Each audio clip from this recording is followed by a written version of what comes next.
Okay, good morning, dear students. Hope you all are well and fine at your home. And in your last class, we have discussed about the atomic number and mass number. मैंने last class में atomic number और mass number के बारे में discussion किया था और वहाँ पे मैंने बहुत सारे एलिमेंट का एटॉमिक नंबर और मास नंबर दिया हुआ था। अभी हम क्या करेंगे, उस एटॉमिक नंबर और मास नंबर का यूटिलिटी पढ़ेंगे या फिर उसका क्या व्यवहार होगा या उसका क्या यूज होगा यहाँ पे और एटॉमिक स्ट्रक्चर में, वो अभी हम डिस्कशन करेंगे। जैसे कि मैंने बताया था कि एक सिंबल होता है, उस सिंबल के नीचे जो होगा वो उसका एटॉमिक नंबर होगा और ऊपर जो होगा वो उसका मास नंबर होगा, और मैंने इसका डेटा भी तुम्हें दिया हुआ था।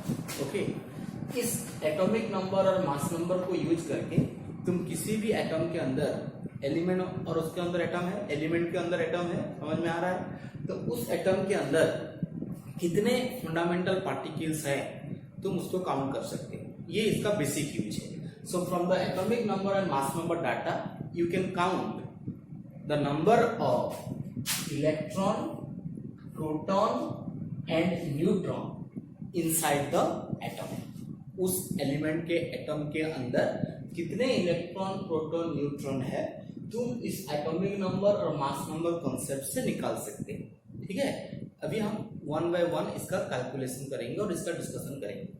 फर्स्ट शुरू करते हैं हाइड्रोजन एलिमेंट से। हाइड्रोजन एलिमेंट का मैंने क्या बताया था, एटॉमिक नंबर 1 था और मास नंबर 1 था। इसका मतलब क्या है, इस हाइड्रोजन एलिमेंट के एटॉमिक नंबर का मतलब होता है number of proton. Number of proton is here atomic number. इस डेटा सेट में क्या पता चला, हाइड्रोजन एलिमेंट का Z है 1 और A भी है 1। सो यहां से हमें पता चला, जिस एटॉमिक नंबर से तुम्हें पता चलेगा number of proton. So hydrogen element के अंदर नंबर ऑफ प्रोटॉन कितना है, नंबर ऑफ प्रोटॉन जो है दैट इज 1, क्योंकि इसका एटॉमिक नंबर 1 है। और अगर इसका प्रोटॉन नंबर अगर 1 है, ये तो एक न्यूट्रल है, मैंने बताया था एटॉम एक न्यूट्रल स्पेसिस और atom is electrically neutral species atom है, एटॉम इलेक्ट्रिकली न्यूट्रल है। तो इसीलिए इसके अंदर जितना प्रोटॉन होगा उतना इलेक्ट्रॉन भी होगा। इसका मतलब अगर नंबर ऑफ प्रोटॉन 1 है, सो नंबर ऑफ इलेक्ट्रॉन भी इसका 1 ही होगा, क्योंकि एक एटॉम इलेक्ट्रिकली न्यूट्रल होता है। क्लियर? इस प्रोटॉन और इलेक्ट्रॉन का काउंट और इलेक्ट्रॉन और प्रोटॉन का नंबर तुम्हें एटॉमिक नंबर से पता चल जाएगा।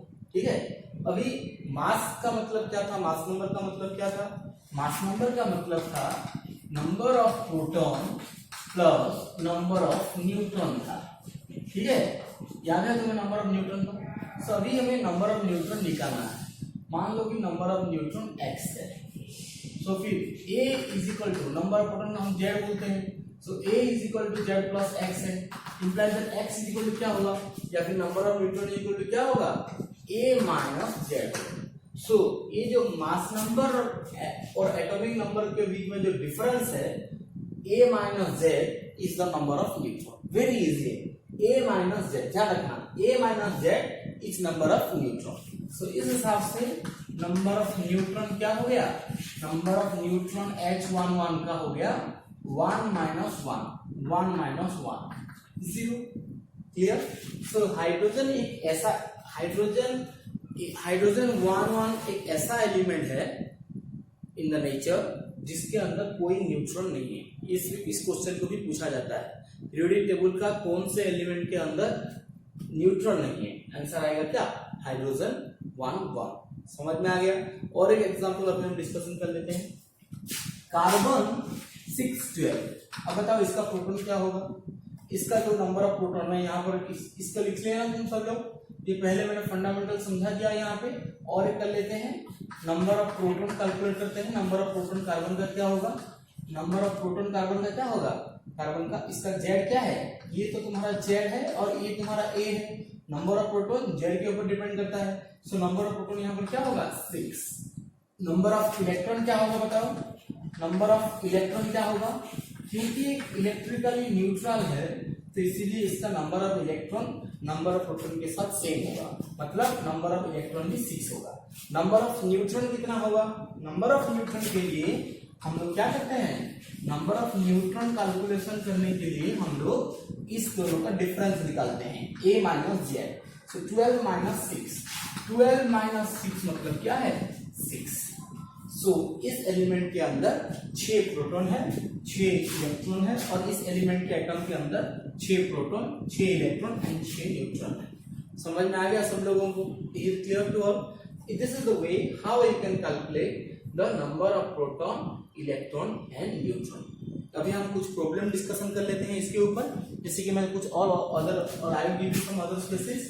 तुम पहले खुद से इसको ट्राई करना, फिर आगे वीडियो को देखना। अभी मैं एक साथ ही कुछ प्रॉब्लम डिस्कशन कर लेता हूं। जैसे कि एक क्वेश्चन है, calculate the number of electron, proton and neutron in the following species, in the following species. Species मतलब जो दिया होगा, क्या क्या मैंने दिया, मान लो मैंने दिया ऑक्सीजन 16। तुम्हें कभी कभी क्या हो सकता है, एटॉमिक नंबर नहीं दिया होगा, तुम्हें खुद से लिखना होगा एटॉमिक नंबर क्या है। ऑक्सीजन 16, सोडियम 23, 1 to 16 में भी तुम्हें मास नंबर भी नहीं दिया होगा, तुम्हें खुद से याद रखना होगा। जैसे कि मैंने मान लो दे दिया मैग्नीशियम, यहाँ पर तुम्हें खुद से लिखना होगा मैग्नीशियम का एटॉमिक नंबर क्या है और मास नंबर क्या है। क्या क्या पॉसिबल क्वेश्चन है मैं सारे दे रहा हूँ। फिर सल्फर, फिर हम ले लेते हैं और एक भी क्या कर लेते हैं, आर्गन 40, नाइट्रोजन 14। क्लियर? इस सभी में हम कैलकुलेट करेंगे। कैल्शियम 40, और भी कर सकते हैं एल्यूमिनियम।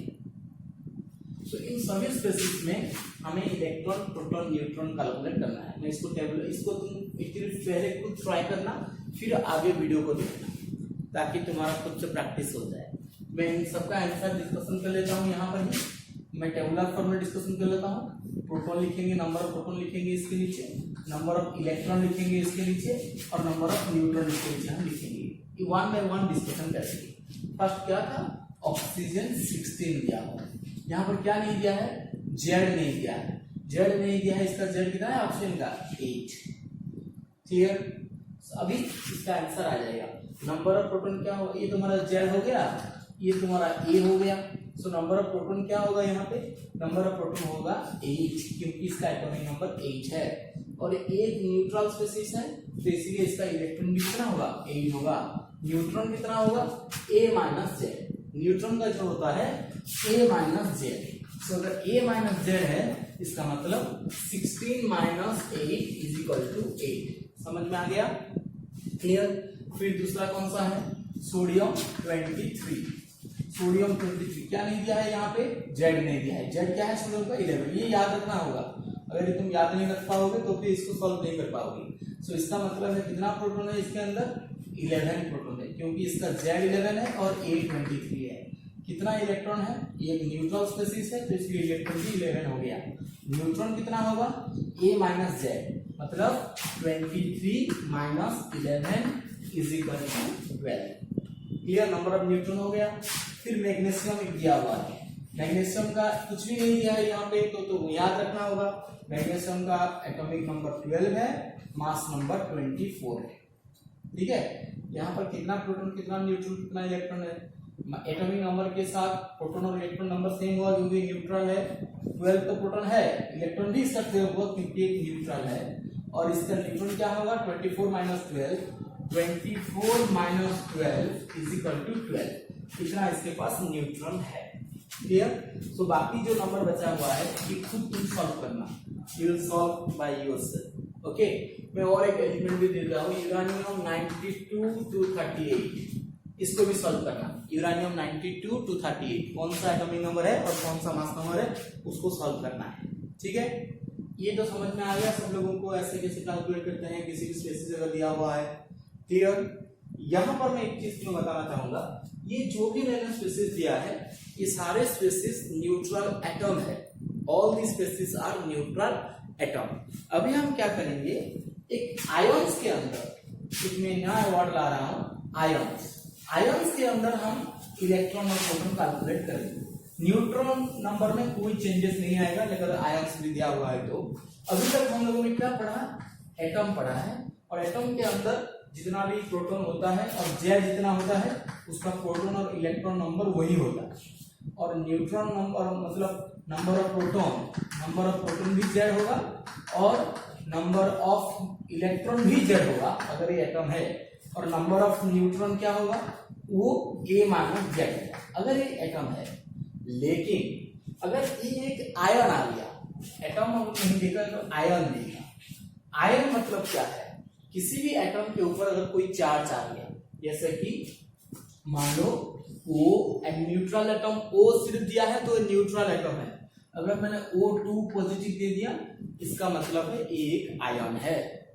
सोडियम है तो वो एटम है, लेकिन अगर Na प्लस मैंने दे दिया तो वो आयन है।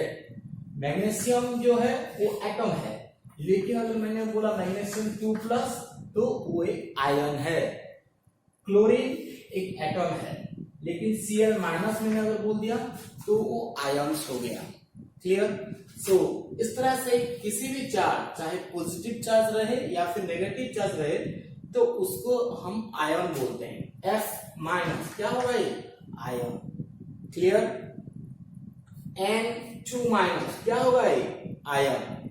आयन इसका चार्ज 2 नेगेटिव, इसका चार्ज 2 पॉजिटिव। सो आयन मतलब क्या है, atom having charge on it. और एटम के ऊपर अगर चार्ज लिखा हुआ है तो उसे हम आयंस कहते हैं।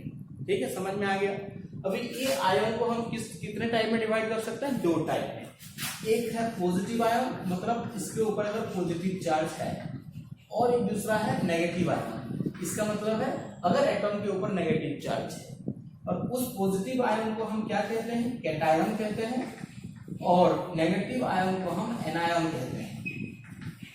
पॉजिटिव आयन को कैटायन एंड नेगेटिव आयन को एनायन कहते हैं। ठीक है, समझ में आ गया। पॉजिटिव आयन को क्या कहते हैं, कैटायन, एंड नेगेटिव आयन को क्या कहते हैं, एनायन। और अगर कोई चार्ज नहीं है तो उसको हम एटम बोलेंगे। सो आयन मतलब उसके पास कुछ चार्ज डेफिनेटली होगा। Electrically charged species are called ions. So वहां पे अगर उनके पास न्यूट्रल है तो एटम हो गया। और लेकिन अगर एटम के ऊपर, if atom is electrically not neutral, it means it is an ion. Atom अगर इलेक्ट्रिकली न्यूट्रल नहीं है तो फिर वो एक आयन है। वो कौन सा आयन हो सकता है, पॉजिटिव आयन भी हो सकता है, नेगेटिव आयन भी हो सकता है, डिपेंड करेगा उसके ऊपर कौन सा चार्ज है। तो उस हिसाब से मुझे बताओ यहाँ पर कौन सा एटम है और कौन सा कैटायन है और कौन सा एनायन, ये भी क्वेश्चन हो सकता है। मैंने इतना स्पेसिस लिख दिया और मैंने पूछा यहाँ पर एटम कौन सा है, कैटायन कौन सा है, एनायन कौन सा है। फर्स्ट देख लेते हैं एटम कौन सा होगा।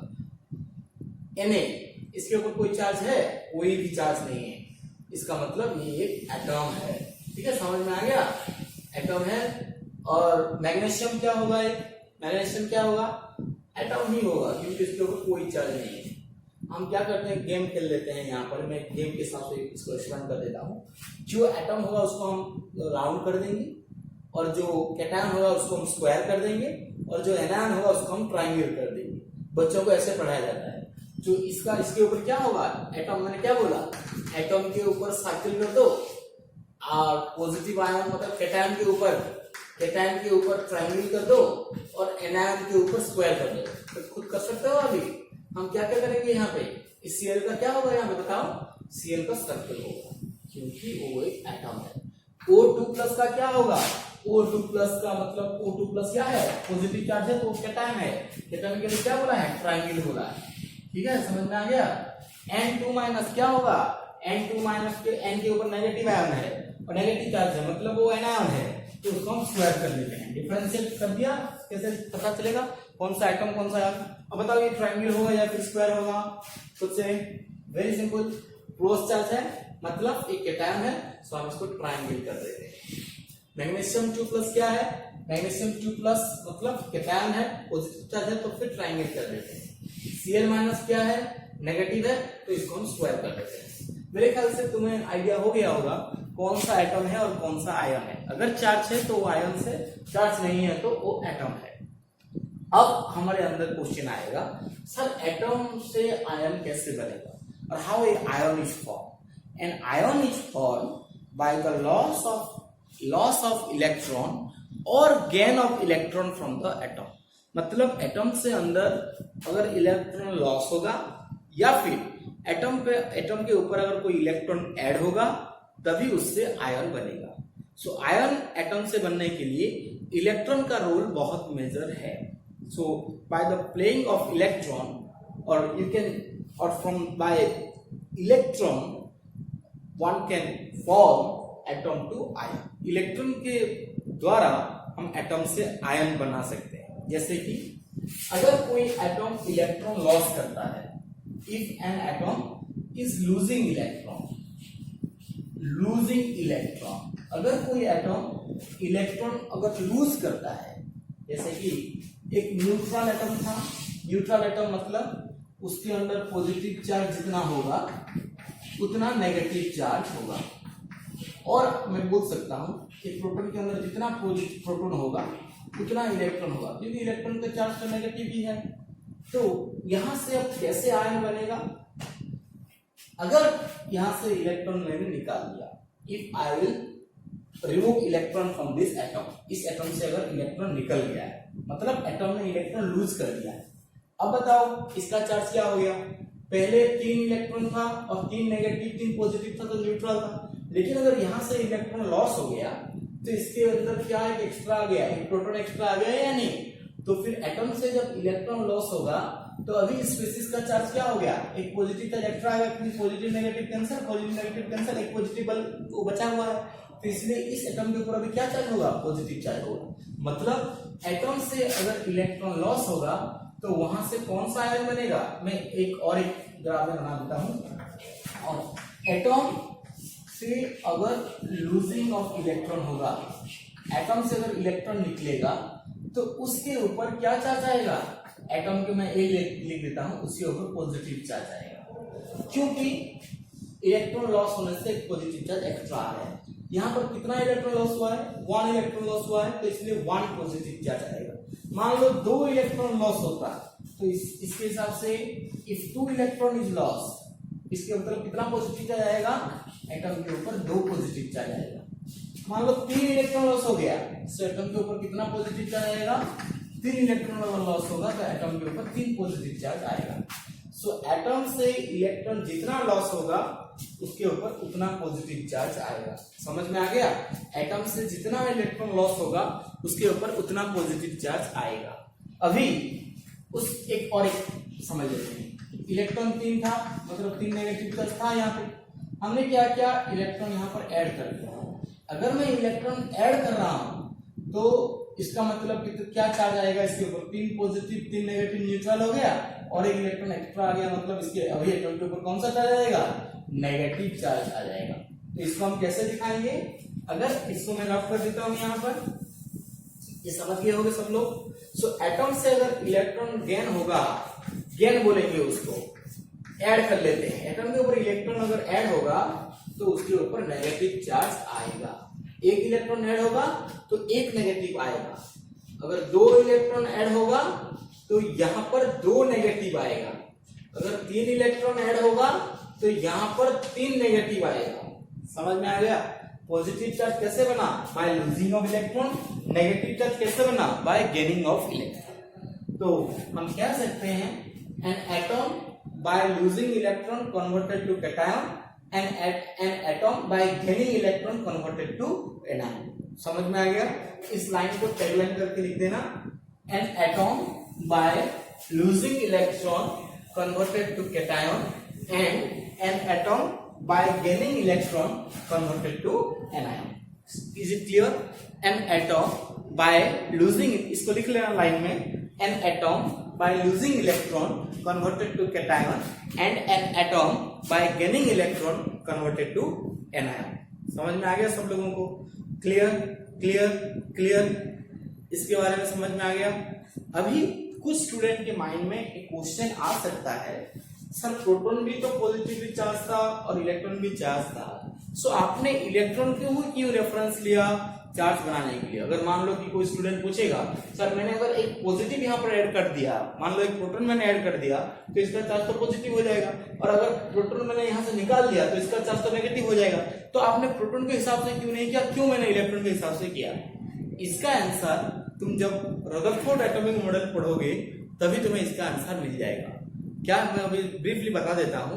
क्या होता है, जो प्रोटॉन और न्यूट्रॉन जो है वो एटम के सेंटर में बहुत छोटे सी जगह में स्क्वीज होकर, मतलब न्यूक्लियस के अंदर रहते हैं। प्रोटॉन और न्यूट्रॉन जो है वो एटम के सेंटर में एक छोटा सा एरिया में स्क्वीज होकर रहते हैं जिसे हम न्यूक्लियस कहते हैं, और उस न्यूक्लियस के बाहर इलेक्ट्रॉन होता है। तो इसीलिए एक एटम के बीच में से प्रोटॉन निकालना या फिर उस पर ऐड करना डिफिकल्ट है, लेकिन आउटसाइड पे इलेक्ट्रॉन रहते हैं इसीलिए आउटसाइड से इलेक्ट्रॉन निकलना या फिर आउटसाइड पे इलेक्ट्रॉन ऐड होना इजी है। समझ में आ रहा है इसका आंसर? इसका आंसर रदरफोर्ड मॉडल में तुम्हें और क्लियर हो जाएगा। क्या मैं बोलना चाह रहा हूँ कि प्रोटॉन होता है वो एटम के अंदर जो न्यूक्लियस है उसके अंदर है, और इलेक्ट्रॉन जो है वो आउटसाइड द न्यूक्लियस है। तो कहाँ, जहां भी जब भी इलेक्ट्रॉन ऐड होगा तो बाहर से ही ऐड होगा इलेक्ट्रॉन, बाहर और बाहर के सेल में ही इलेक्ट्रॉन ऐड होगा, और जब भी इलेक्ट्रॉन निकलेगा वो बाहर के सेल से ही इलेक्ट्रॉन निकलेगा। तो इसीलिए इलेक्ट्रॉन के नंबर के रेस्पेक्ट से ही एटॉम से आयन बनाया जाता है, और या फिर आयन में इलेक्ट्रॉन नंबर ही चेंज होता है। और प्रोटॉन नंबर में यहाँ पे कोई चेंज नहीं आएगा आयन में, मतलब एटॉमिक नंबर जो है वही उसका प्रोटॉन नंबर है, लेकिन जो इलेक्ट्रॉन का नंबर है सिर्फ वही चेंज होगा। अगर पॉजिटिव चार्ज है इलेक्ट्रॉन का नंबर कम हो जाएगा, और अगर नेगेटिव चार्ज है तो इलेक्ट्रॉन का नंबर ज्यादा हो जाएगा। न्यूट्रॉन नंबर में भी कोई चेंज नहीं आएगा, क्योंकि इलेक्ट्रॉन मास नंबर को कुछ रिप्रेजेंट नहीं करता।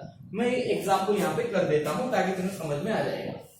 मेरे ख्याल से ये वाला कॉन्सेप्ट भी समझ में आ गया होगा कि प्रोटॉन के नंबर से क्यों हम इलेक्ट्रॉन नहीं निकाल रहे हैं और चार्ज नहीं निकाल रहे हैं, क्योंकि प्रोटॉन इनसाइड द एटम और न्यूक्लियस के अंदर है, इसलिए उसको निकालना डिफिकल्ट है। तो मैं क्या करता हूँ, एल्यूमिनियम 3+ मैंने दिया और पूछा इसके अंदर कितना इलेक्ट्रॉन है और कितना प्रोटॉन, इसके अंदर कितना प्रोटॉन, कितने इलेक्ट्रॉन एंड कितने न्यूट्रॉन है, इसको कैलकुलेट करने के लिए मैंने बोला कि देखो Al 3+ है, Al का एटॉमिक नंबर कितना है 30, मास नंबर कितना है 27, ये तो कभी चेंज नहीं होगा, ये तो सही है। तो Z है 30, A है 27। प्रोटॉन कितना होगा इसका अंदर, इसके अंदर जितना एटॉमिक नंबर है उतना प्रोटॉन मस्त रहेगा, क्योंकि प्रोटॉन नंबर चेंज नहीं होता। तो प्रोटॉन तो 13 रहेगा, लेकिन इलेक्ट्रॉन कितना होगा, देखो इस एटम में 3+ है, मतलब पॉजिटिव चार्ज है। अगर पॉजिटिव चार्ज है तो इसका मतलब क्या है, वहां से क्या निकला है, पॉजिटिव चार्ज है, मतलब वहां से इलेक्ट्रॉन लॉस हुआ है। सो 13 में से कितना, 13 प्रोटॉन से कितना, 13 प्रोटॉन मतलब 13 इलेक्ट्रॉन होता है अगर न्यूट्रल है, क्योंकि न्यूट्रल नहीं है तो इसमें से 3 इलेक्ट्रॉन लॉस हुआ है। कैसे पता चला तुम्हें 3 इलेक्ट्रॉन लॉस हुआ है, क्योंकि 3+ है, तो इसका मतलब 13 पहले था उसमें से 3 इलेक्ट्रॉन लॉस हुआ है, तो कितना इलेक्ट्रॉन आ गया 10। So number of electron is here 10। कैसे पता चल गया, क्योंकि अगर एल्यूमिनियम न्यूट्रल होता तो उसके अंदर 13 इलेक्ट्रॉन होता, लेकिन पॉजिटिव चार्ज आया है, इसका मतलब वहां से इलेक्ट्रॉन लॉस हुआ है। कितना पॉजिटिव आया है, 3 पॉजिटिव आया है, तो 13 - 3 10 इलेक्ट्रॉन। न्यूट्रॉन कितना होगा, ये सेम है, A - Z ही होगा, क्योंकि इलेक्ट्रॉन नंबर के साथ मास नंबर का रिलेशन नहीं रहता है, क्योंकि इलेक्ट्रॉन का मास नेग्लिजिबल है। सो नंबर ऑफ न्यूट्रॉन में कोई चेंज नहीं आएगा, 27 मतलब 13 = 40। सो एटम में भी जितना, मतलब एटम में भी जितना न्यूट्रॉन था, आयंस बनने से भी उतना न्यूट्रॉन रहेगा। सो एटम से जब आयन बनता है, नंबर ऑफ प्रोटॉन में नंबर ऑफ न्यूट्रॉन सेम रहता है, सिर्फ नंबर ऑफ इलेक्ट्रॉन में चेंज आएगा। जैसे कि O2- दिया, इसको भी कर लो, O का Z कितना है 8 है, A कितना है 16 है, मतलब 8 प्रोटॉन का रहेगा, और 16 - 8 न्यूट्रॉन में चेंज नहीं होगा, वो 8 ही रहेगा, लेकिन इलेक्ट्रॉन में चेंज आएगा, क्योंकि अभी ये न्यूट्रल नहीं है। 2 नेगेटिव है, मतलब 2 इलेक्ट्रॉन ऐड हुआ है। पहले इसके पास कितना इलेक्ट्रॉन था, 8 इलेक्ट्रॉन था, अभी उसके ऊपर 2 इलेक्ट्रॉन ऐड हो गया, मतलब टोटल इलेक्ट्रॉन कितना हो गया 10। समझ में आ गया। सो जब पॉजिटिव चार्ज होगा तब इलेक्ट्रॉन लॉस करना है, और जब नेगेटिव चार्ज होगा तब इलेक्ट्रॉन ऐड करना है। इस तरह से तुम नंबर ऑफ प्रोटॉन और नंबर ऑफ इलेक्ट्रॉन तुम कैलकुलेट कर सकते हो। समझ में आ गया सब लोगों को। इसके ऊपर भी हम कुछ क्वेश्चंस में दूंगा, आयंस के ऊपर भी तुम इसको सॉल्व करोगे। मेरे ख्याल से सबको समझ में आ गया इलेक्ट्रॉन, प्रोटॉन, न्यूट्रॉन कैसे कैलकुलेट करते हैं, एटम में कैसे करते हैं, इलेक्ट्रॉन में और आयंस में कैसे करते हैं। आयंस में 2 टाइप का आयंस है, पॉजिटिव आयन है और नेगेटिव आयन है। ठीक है, is it clear to all? So इस वीडियो में इतना ही, थैंक यू।